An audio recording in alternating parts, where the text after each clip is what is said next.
Good morning, dear learners. Welcome to the teaching learning session of sociology.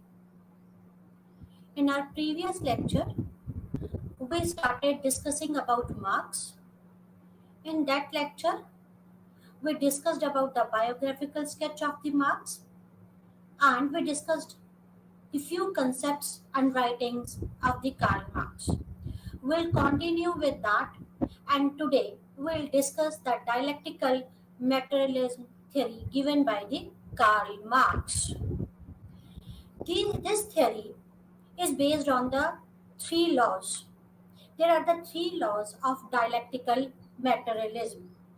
First law is unity of opposites, negation of negation, and quantity changes to quality. These laws were given by Engels.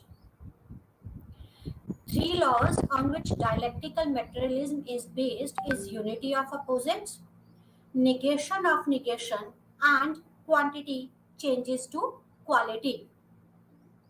Karl Marx was lived in the era of industrial capitalism. It was the era of industrial revolution. Industrial revolution was going on. There was a turmoil in whole Europe. Industrial capitalism is the byproduct of industrial revolution.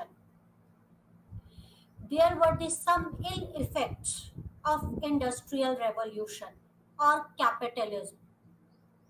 Karl Marx was observing those conditions or those ill effects. Those ill effects of industrial capitalism or revolutions were poor conditions of the working class.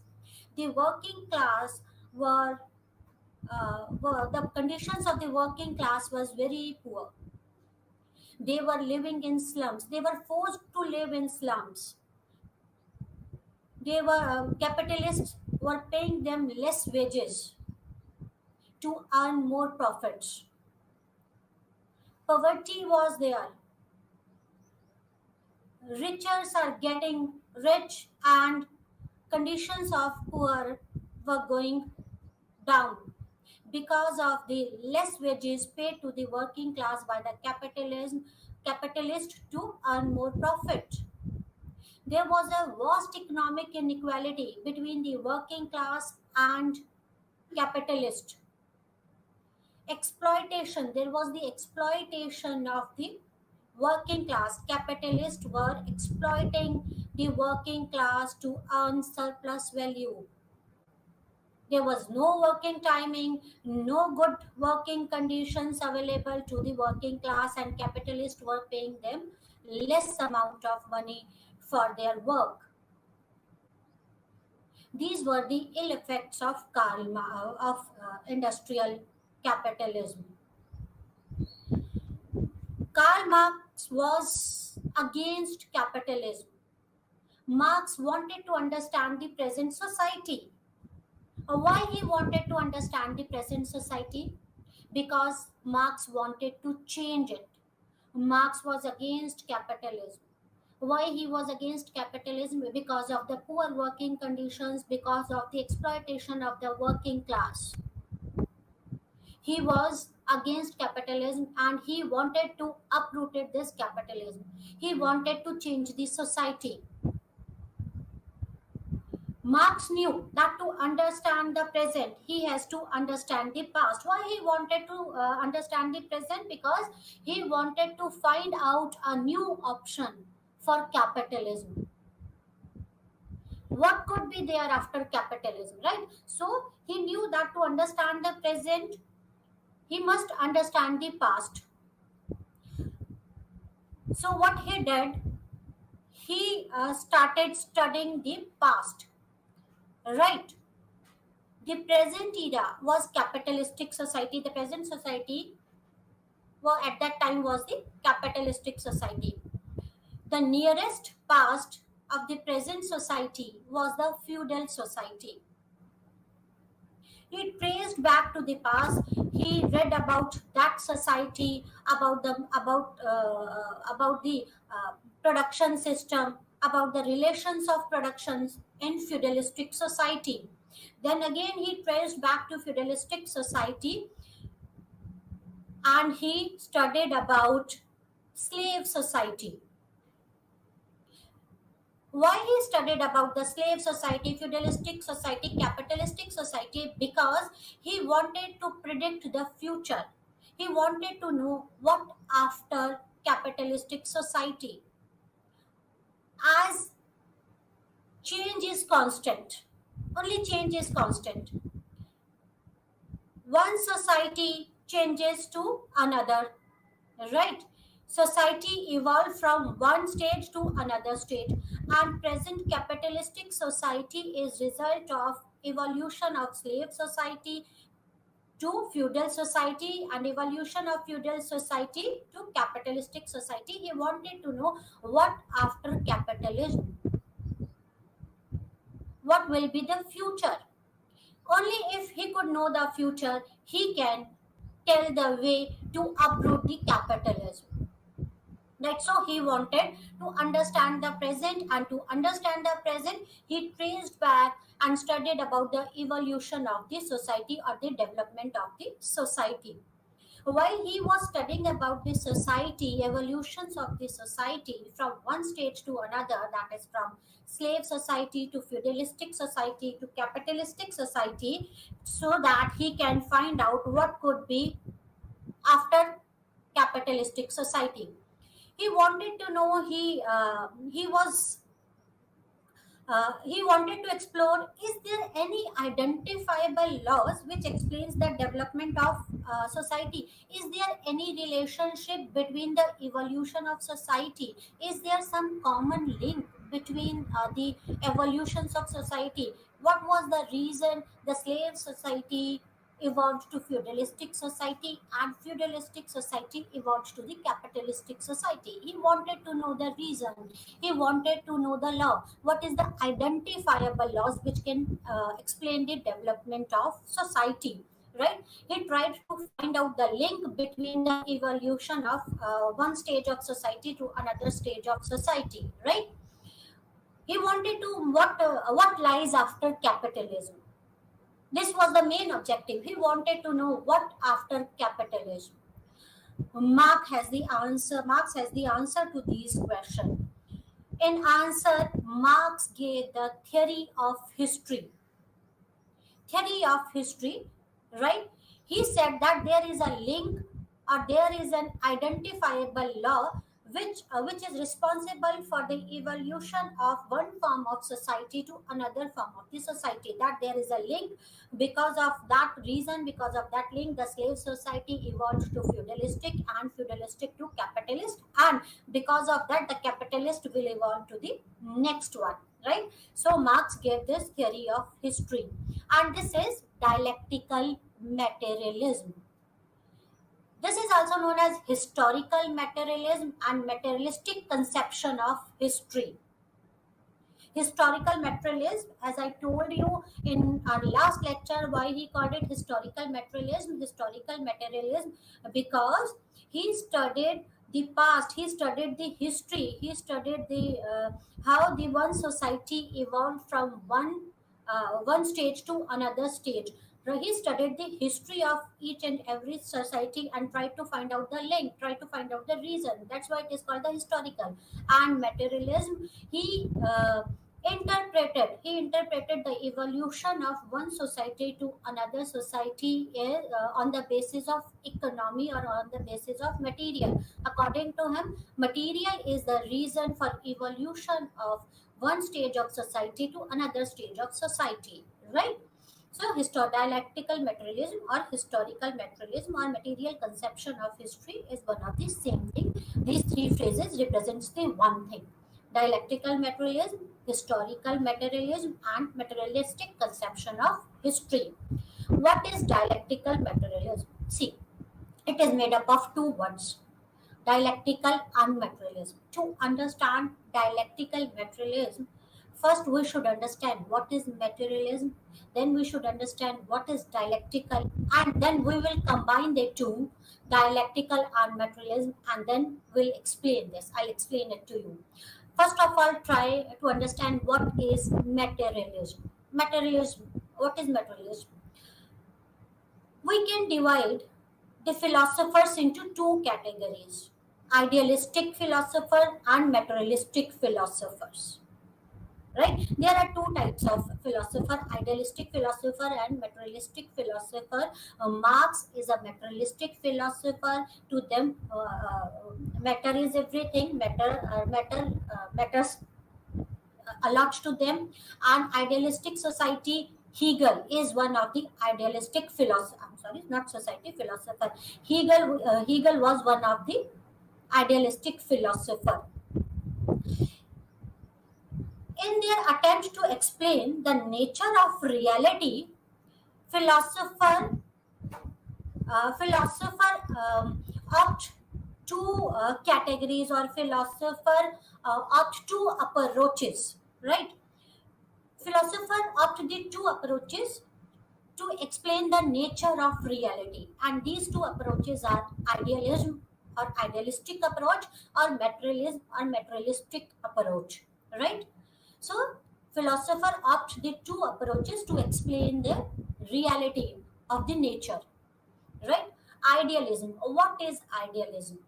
According to idealism or idealistic approach of philosophy, the world around is nothing but the reflection of ideas and concept.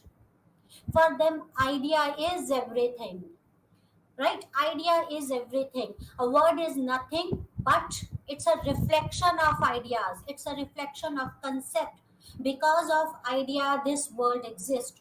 Right? So them, for the idealists, for idealistic philosopher, or according to idealistic approach or idealist, ideas are most important, and this world exists because of the ideas. Ideas are more important, and ideas are at the top. According to them, first idea comes, then the world. World is the result of ideas. Right? If ideas were not there, this world will not be there. So ideas are most important, and this world is the result of ideas. Right?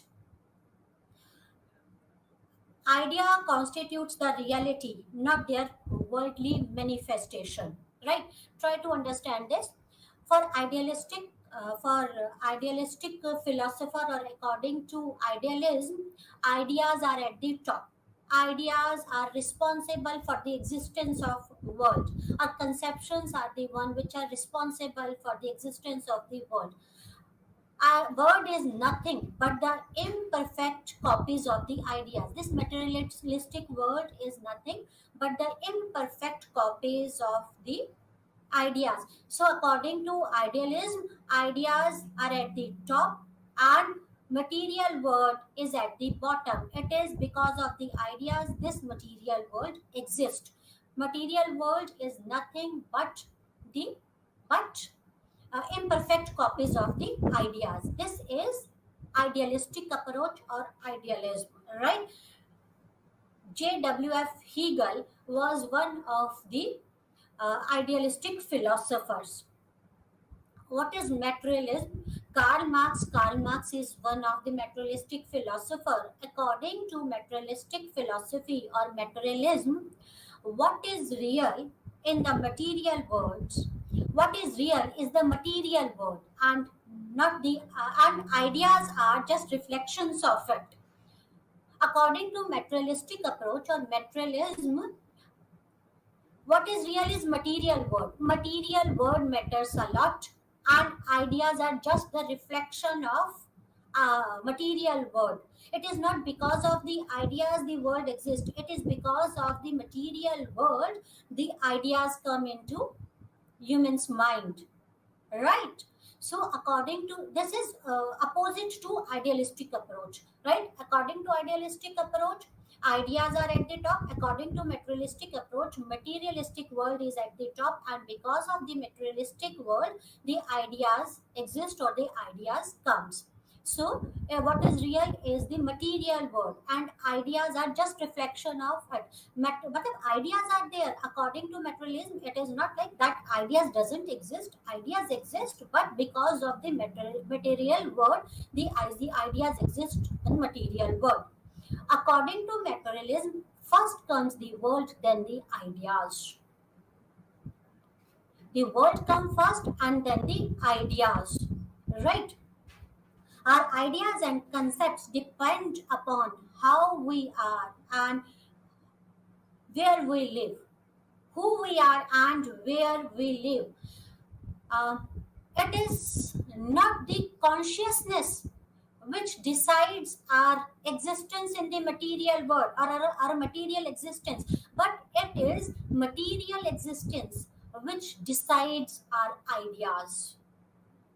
Right, it's material existence which decides our ideas according to materialism. So the ideas and concepts depends on who we are and where we live. For materialistic, or according to materialistic approach, material world is at the top, and the world, look at it, the world which we can see, which we can feel, which we can touch. Right, when we look at the things, when we look the things around us, then the ideas and concepts come in our mind. So first come the material world. When we see that materialistic world, when we can see, when we can feel, when we can touch those materialistic world, materialistic thing, then the ideas comes in our mind. Ideas and concepts come in our mind. So according to materialism or materialistic approach, material world is at the top, and ideas uh, comes because of materialistic world. This is materialism. I hope this is clear. What is materialism? Dialectical materialism. It's clear what is materialism.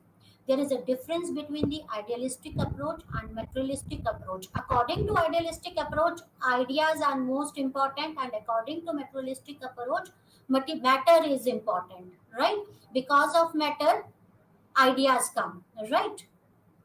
Now, try to understand dialectics. What is dialectics? Dialectics is a theory to explain change. It is a theory to explain change. It explains the progress or development. According to this theory, it tries to explain the progress or development is result of struggle between contradiction. Dialectics, say what is dialectics? Dialectics is a theory of change, and this theory has been given by GWF Hegel. Hegel has given this theory. Hegel has given the theory of dialectic idealism, right? So what is dialectics? Theory to explain change, and it explains that how the progress or development is a result of struggle between contradiction. Right, try to understand this. Say there, let me explain this to you. What does this mean? Suppose there is a stage A. Right, this is the status quo, this is the present stage in which we are living. The present stage, we call it stage A. Let's represent the present stage with the stage A. Right, what is stage A? Stage A is the present stage. This stage is known as thesis stage. This is known as thesis. What is thesis?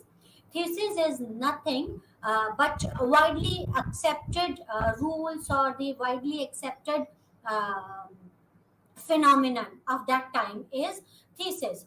There are some contradictions and limitations at this stage. Right, there are some ideas. Right, at present we have some ideas, but there are some contradictions and limitations, but these contradictions and limitations are not visible right now. Right, we are not able to see these limitations and contradictions. Right, so this stage, the present stage, is known as thesis stage. With passage of time, right, with passage of time, these contradictions and limitations of thesis stage will be visible. Right, then there will be A reactionary stage. A reactionary stage will evolve because of the contradictions and limitations of stage A, and this contradictory stage or reactionary stage is known as stage B or antithesis stage. Let's call it stage B. The name of this stage B is antithesis stage. Right? This is antithesis stage. This stage is the result of contradictions and limitations of the thesis stage. This is a reactionary stage. In reaction of the contradiction and limitation, a new stage developed, and this stage is known as antithesis stage. And this is what antithesis stage is. What this is the counter ideas or contradictory ideas of the thesis stage. Right now, there will be conflict between the thesis and antithesis stage. There will be conflict between the thesis and antithesis stage, although there will be contradictions and limitation in antithesis stage, but it will be lesser than the stage A. Right? It will be lesser than the stage A.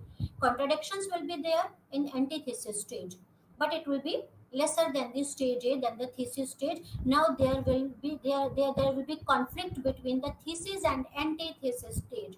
With passage of time, a new stage will appear, and this stage is stage C and is known as synthesis stage.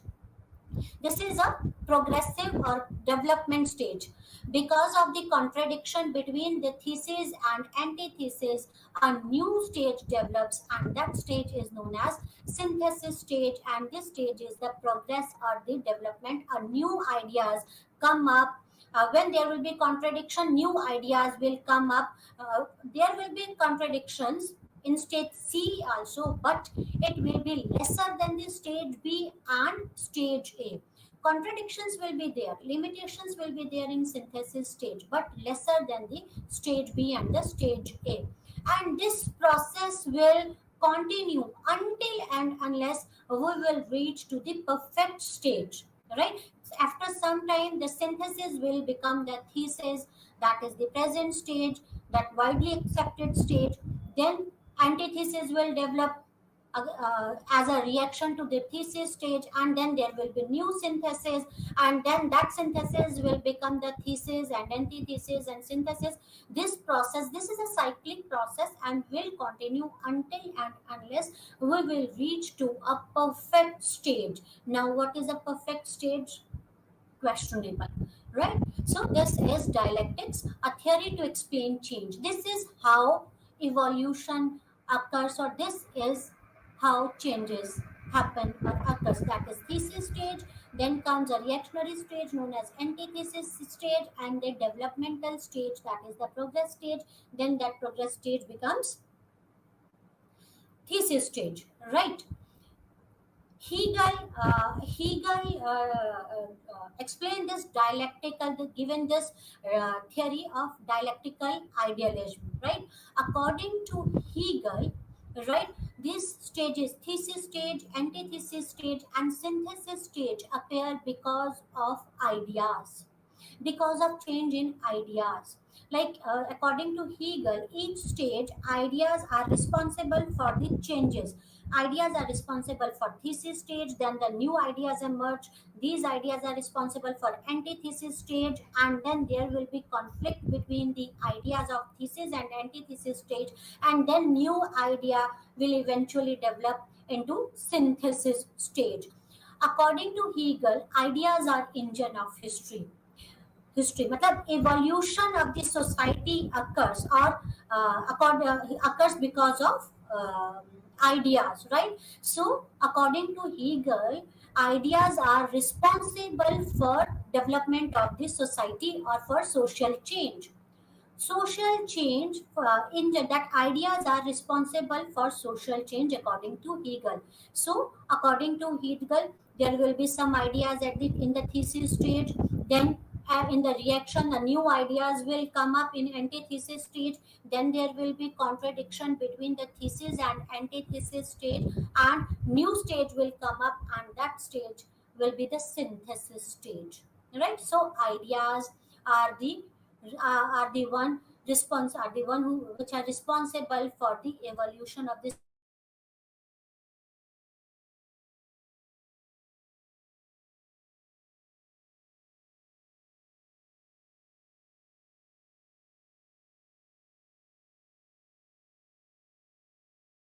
That is, change is because of ideas. After this, Marx borrowed this concept, dialectical concept, from Hegel, right? Marx borrowed this theory from the Hegel, but from Hegel. Okay, the critics. Let me add one point for this Hegel.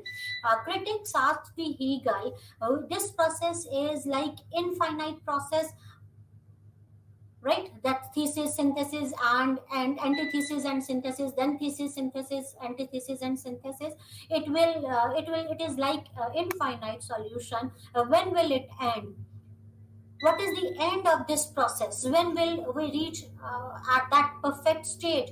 Then Hegel replied, God is the ultimate thing, that he is the only one who is ideal. So this theory is non-scientific theory, but materialistic theory, a dialectical materialistic theory, is known as scientific theory, right? Karl Marx borrowed this concept from Hegel, but he replaced the ideas with classes or matter. According to according to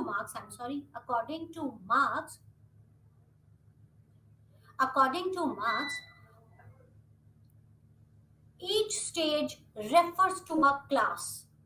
There is a change in society because of the class conflict. Class is one responsible for changes in the society, or for the development in the society, or for the evolution of the society. And matter is the engine of history. Origin of classes lies in the matter. We will discuss this later on, right? Matter is the better origin of classes lies in the matter. Economy is responsible for the origin of the classes, or matter is responsible for the origin of the classes, and matter is the engine of history. This society evolved, or this history evolved from one stage to another because of matter, because of economy. According to Marx, there will be a stage A, thesis stage. Then, because of the class conflict, because of the classes, a new stage will develop. This is antithesis and antithesis. Then again, there will be changes in the classes, contradiction and conflicts between the classes, and this will result in synthesis, and again synthesis, and there will be classes. Then there will be clashes between the classes, and this synthesis will a new synthesis, then this synthesis will become thesis, and new antithesis will develop, and new synthesis will come, right? So according to Hegel, ideas are responsible for evolution, right? But according to Marx, classes are the one which are responsible for development of the society, or for evolution of the history, right? For Marx, history is story of human labor and struggle. It is not a story of struggle of abstract ideas, right? According to Marx, human history evolved because of the struggle of classes. That's why he replaced ideas with class, right? In previous slide we have seen that he replaced ideas with the class, because according to him, human labors and struggle is responsible for evolution of history. History is a story of human labor and struggle. It is not the abstract ideas responsible for the history, evolution of history. Struggle for survival. Human beings struggle for survival. They struggle against the nature for their survival. They struggle against one another for their survival, as well as the classes struggle against each other for this survival. So it's a story of struggle of human labor, right? According to Marx, the history of all hitherto existing society is the history of class struggle. It is because of the class struggle the one society evolved from the another society. History is the story of class struggle. over the opposing material interest and resources. Why classes struggle against each other? Because their materialistic interests are opposite to each other. That's why there is a conflict between the classes because of their opposing materialistic interest. What is my materialistic interest cannot be someone else or another class materialistic interest. He studied the slave society. In slave society there were two classes, master and slave, right? Master and slave, these classes struggle against each other because of their materialistic interest. Then this slave society, because of a class conflict, evolved to feudal society. Again, there were two antagonistic society classes, lords and serfs. Lords, then again, in feudalistic society, there was a struggle between lords and serf because of their opposing material interest, and this evolved to the capitalistic society. And the present society is capitalistic society. And again, there are two antagonistic uh, classes, capitalist and worker. Now, according to Marx, there will be struggle between capitalist and worker because of their opposing material interest. Their material interests are different from each other, so there will be conflict. There will be conflict between capitalist and worker. Marx is known as economist determinist because he interpreted every society on the basis of economy or method. That is the reason the Marx is known as economic determinist, right? Remember this thing.